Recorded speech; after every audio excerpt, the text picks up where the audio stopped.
Lei de Introdução às Normas do Direito Brasileiro, já com as devidas alterações trazidas pela Lei 13.655 de 2018. Salvo disposição contrária, a lei começa a vigorar em todo o país 45 dias depois de oficialmente publicada. Nos estados estrangeiros, a obrigatoriedade da lei brasileira, quando admitida, se inicia 3 meses depois de oficialmente publicada. Se, antes de entrar a lei em vigor, ocorrer nova publicação de seu texto destinada à correção, o prazo deste artigo e dos parágrafos anteriores começa a correr da nova publicação. As correções a texto de lei já em vigor consideram-se lei nova. Não se destinando à vigência temporária, a lei terá vigor até que outra a modifique ou revogue. A lei posterior revoga a anterior, quando expressamente o declare, quando seja com ela incompatível ou quando regule inteiramente a matéria de que tratava a lei anterior. A lei nova que estabeleça disposições gerais ou especiais, a par das já existentes, não revoga nem modifica a lei anterior. Salvo disposição em contrário, a lei revogada não se restaura, por ter a lei revogadora perdido a vigência. Quando a lei for omissa, o juiz decidirá o caso de acordo com a analogia, os costumes e os princípios gerais de direito.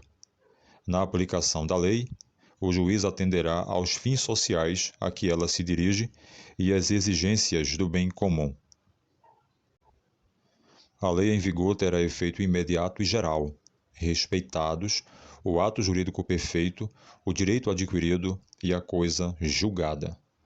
Reputa-se ato jurídico perfeito o já consumado segundo a lei vigente ao tempo em que se efetuou. Consideram-se adquiridos, assim, os direitos que o seu titular ou alguém por ele possa exercer, como aqueles cujo começo do exercício tenha termo prefixo ou condição pré-estabelecida inalterável, a arbítrio de outrem. Chama-se coisa julgada o caso já julgado, chama-se coisa julgada ou caso julgado a decisão judicial de que já não caiba recurso.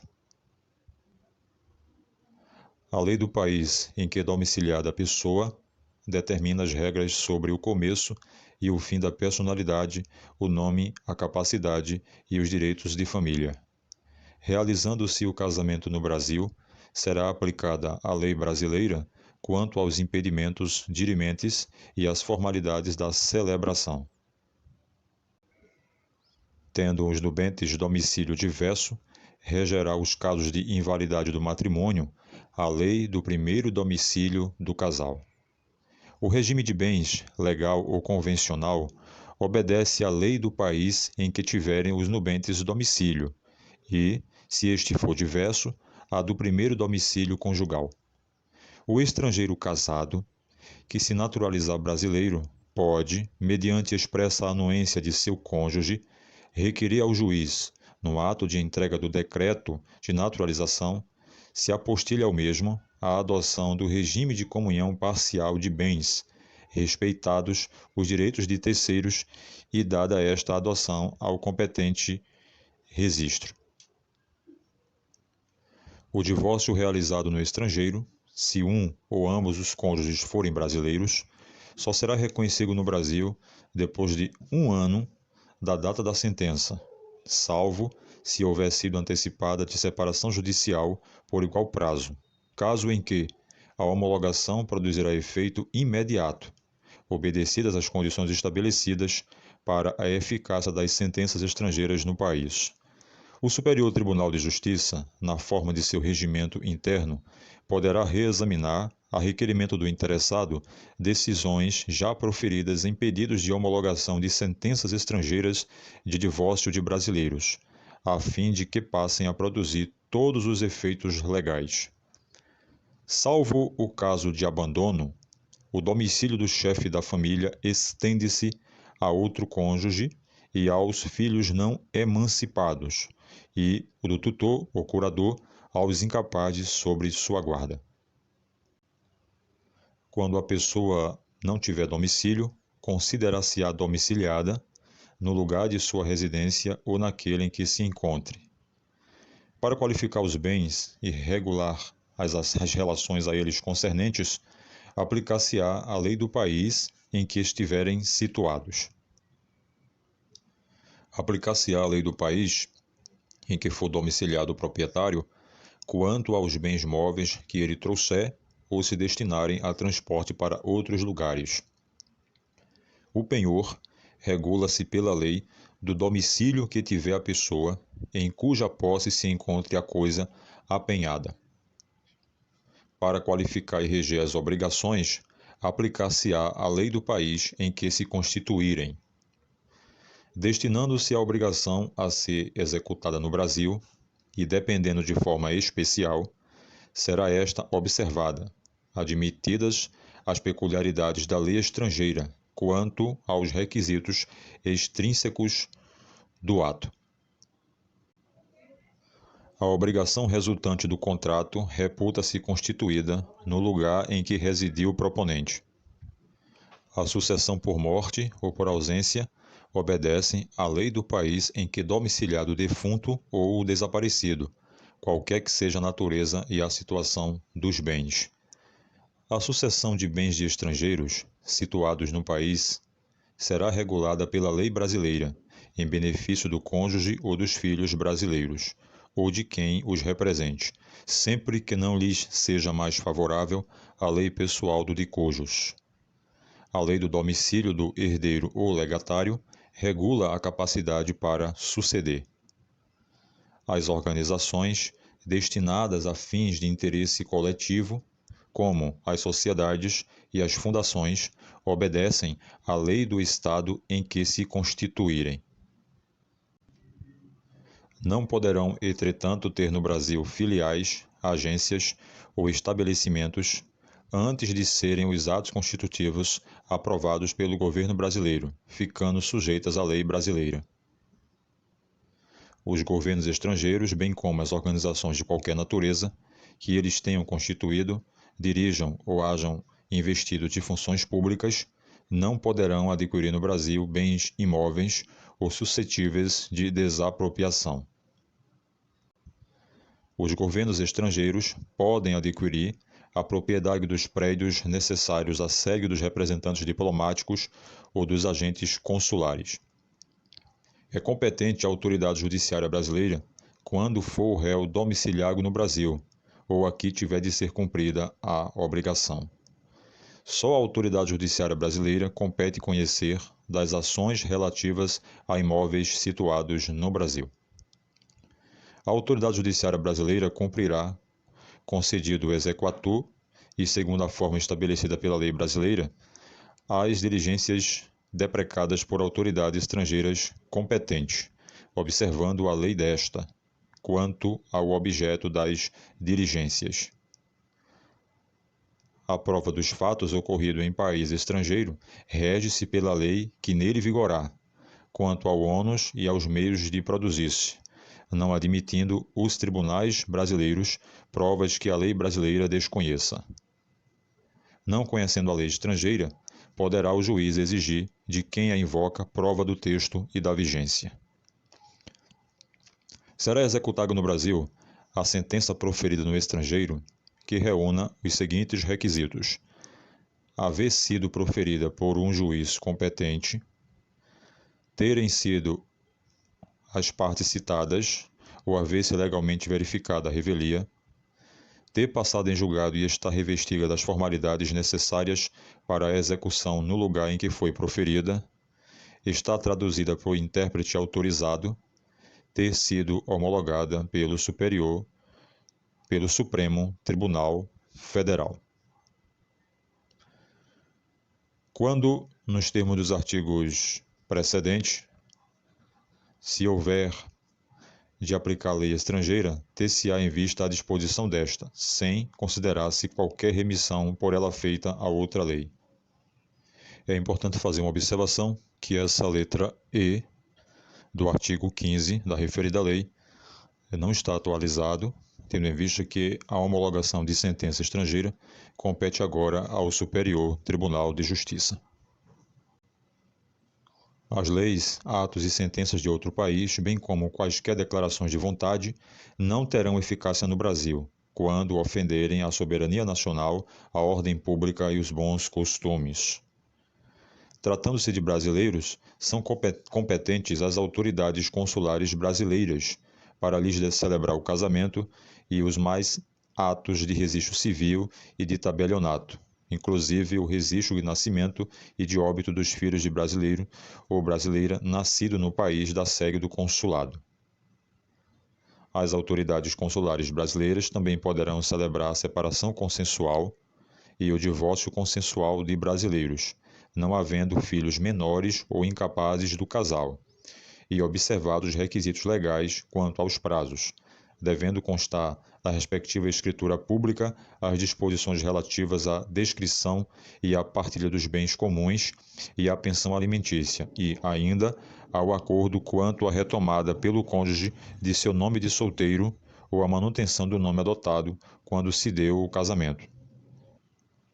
É indispensável a assistência de advogado, devidamente constituído, que se dará mediante a subscrição de petição, juntamente com ambas as partes, ou com apenas uma delas, caso a outra constitua advogado próprio, não se fazendo necessário que a assinatura do advogado conste da escritura pública.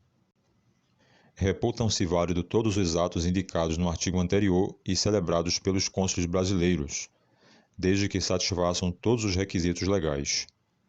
No caso em que a celebração desses atos tiver sido recusada pelas autoridades consulares, com fundamento no artigo 18 do mesmo decreto-lei, o decreto-lei é o 4657 de 42, tá?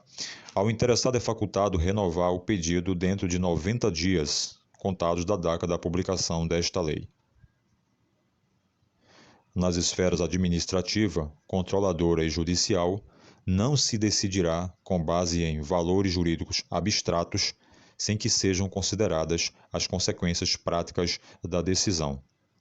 A motivação demonstrará a necessidade e a adequação da medida imposta ou da invalidação de ato, contrato, ajuste, processo ou norma administrativa, inclusive em face das possíveis alternativas. A decisão que, nas esferas administrativa, controladora ou judicial, decretar a invalidação de ato, contrato, ajuste, processo ou norma administrativa, deverá indicar de modo expresso suas consequências jurídicas e administrativas. A decisão a que se refere o caput deste artigo deverá, quando for o caso, indicar as condições para que a regularização ocorra de modo proporcional e equânime, sem prejuízo aos interesses gerais, não se podendo impor aos sujeitos atingidos ônus ou perdas que, em função das peculiaridades do caso, sejam anormais ou excessivos. Na interpretação de normas sobre gestão pública, serão considerados os obstáculos e as dificuldades reais do gestor e as exigências das políticas públicas ao seu cargo, sem prejuízo dos direitos dos administrados. Em decisão sobre regularidade de conduta ou validade de ato, contrato, ajuste, processo ou norma administrativa, serão consideradas as circunstâncias práticas que houver imposto, limitado ou condicionado a ação do agente. Na aplicação de sanções, serão consideradas a natureza e a gravidade da infração cometida, os danos que dela provierem para a administração pública, as circunstâncias agravantes ou atenuantes e os antecedentes do agente. As sanções aplicadas ao agente serão levadas em conta na dosimetria das demais sanções de mesma natureza e relativas ao mesmo fato. A decisão administrativa, controladora ou judicial que estabelecer interpretação ou orientação nova sobre norma de conteúdo indeterminado, impondo novo dever ou novo condicionamento de direito, deverá prever regime de transição quando indispensável para que o novo dever ou condicionamento de direito seja cumprido de modo proporcional, equânime e eficiente e sem prejuízo aos interesses gerais. A revisão, nas esferas administrativa, controladora ou judicial, quanto à validade de ato, contrato, ajuste, processo ou norma administrativa, cuja produção já se houver completado, levará em conta as orientações gerais da época, sendo vedado que, com base em mudança posterior de orientação geral, se declarem inválidas situações plenamente constituídas. Consideram-se orientações gerais as interpretações de especificações contidas em atos públicos de caráter geral ou em jurisprudência judicial ou administrativa majoritária e ainda as adotadas por prática administrativa reiterada e de amplo conhecimento público. Para eliminar irregularidade, incerteza jurídica ou situação contenciosa na aplicação do direito público, inclusive no caso de expedição de licença, a autoridade administrativa poderá, após oitiva dos órgãos jurídicos e, quando for o caso, após realização de consulta pública e presentes razões de relevante interesse geral, celebrar compromisso com os interessados, observada a legislação aplicável, o qual só produzirá efeito a partir da publicação oficial. O compromisso referido no caput deste artigo buscará solução jurídica proporcional, equânime, eficiente e compatível com os interesses gerais, não poderá conferir desoneração permanente de dever ou condicionamento de direito reconhecidos por orientação geral, deverá prever com clareza as obrigações das partes, o prazo para seu cumprimento e as sanções aplicáveis em caso de descumprimento.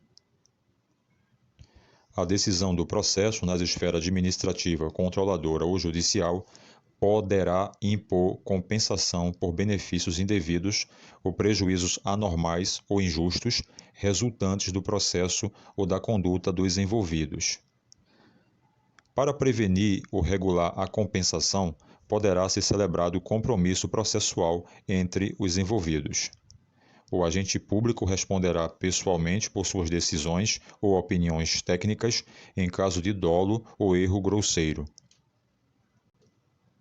Em qualquer órgão ou poder, a edição de atos normativos por autoridade administrativa, salvo os de mera organização interna, poderá ser precedida de consulta pública para manifestação de interessados, preferencialmente por meio eletrônico, a qual será considerada na decisão. As autoridades públicas devem atuar para aumentar a segurança jurídica na aplicação das normas, inclusive por meio de regulamentos, súmulas administrativas e respostas a consultas. Os instrumentos previstos no caput deste artigo terão caráter vinculante em relação ao órgão ou entidade a que se destinam até ulterior revisão. Aqui está o resumo dos principais dispositivos da Lei de Introdução às Normas do Direito Brasileiro, Decreto-Lei 4657 de 1942, com as devidas modificações.